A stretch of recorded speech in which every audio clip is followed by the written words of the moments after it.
नमस्कार, आप देख रहे हैं न्यूज़ फॉर एशिया और मैं हूं गीतिका पांडे। इतिहास के पन्नों में ऐसी कई कहानियां और राज दफन हैं जो अगर सामने आ जाएं तो आप सहम जाएंगे।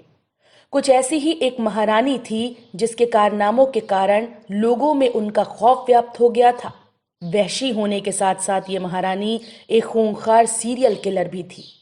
वैसे तो आपने कई सीरियल किलर्स के बारे में सुना होगा जिन्होंने सिलसिलेवार ढंग से कई हत्याएं की होंगी, लेकिन इस महारानी की कहानी आपके रोंगटे खड़े कर सकती है।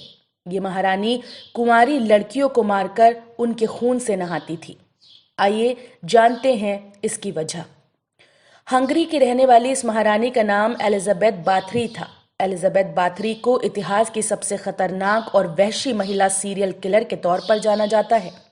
साल 1585 से 1610 के बीच बाथरी ने 600 से भी ज्यादा लड़कियों की हत्या कर उनके खून से स्नान किया था। ऐसा कहा जाता है कि किसी ने एलिजाबेथ को खूबसूरती बरकरार रखने के लिए कुंवारी लड़कियों के खून से नहाने की सलाह दी थी।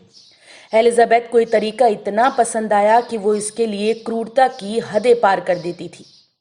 सीरियल किलर एलिजाबेथ लड़कियों को मारने के बाद उनके साथ बर्बरता और दरिंदगी करने से बाज नहीं आती थी। प्रचलित कहानियों के अनुसार वो मृत लड़कियों के शरीर के मांस को अपने दांतों से काट कर निकाल देती थी। कहा यह भी जाता है कि एलिजाबेथ बाथरी के इस भयानक जुर्म में उसके 3 नौकर भी उसका साथ देते थे। दरअसल एलिजाबेथ बाथरी हंगरी राजघराने से ताल्लुक रखती थी। एलिजाबेथ की शादी फेरिंग नेडेस्टी नाम के शख्स से हुई थी जो तुर्कों के खिलाफ युद्ध में हंगरी का नेशनल हीरो था। लड़कियों को अपने चंगुल में फंसाने के लिए एलिजाबेथ बहुत बड़ा जाल बुनती थी। एक ऊंचे रसूख वाली महिला होने की वजह से वो आसपास के गांव के गरीब लड़कियों को अपने महल में अच्छे पैसों पर काम करने का लालच देकर बुलाती थी। लेकिन लड़कियां जैसे ही महल में आती थीं वो उन्हें अपना शिकार बना लेती थी।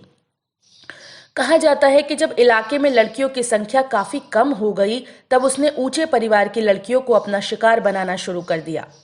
हंगरी के राजा को जब इस बात का पता चला तो उन्होंने इस मामले की जांच करवाई। इस मामले को लेकर जब जांचकर्ता एलिजाबेथ के महल में पहुंचे तो वहां का हाल देखकर दंग रह गए।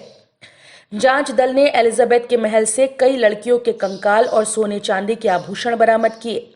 साल 1610 में एलिजाबेथ को उसके घिनौने जुर्म के लिए गिरफ्तार कर लिया गया। इस कुकर्म के लिए एलिजाबेथ को फांसी तो नहीं दी गई, लेकिन उसके ही महल के एक कमरे में उसे कैद कर दिया गया, जहां पर 4 साल बाद 21 अगस्त 1614 को उसकी मौत हो गई।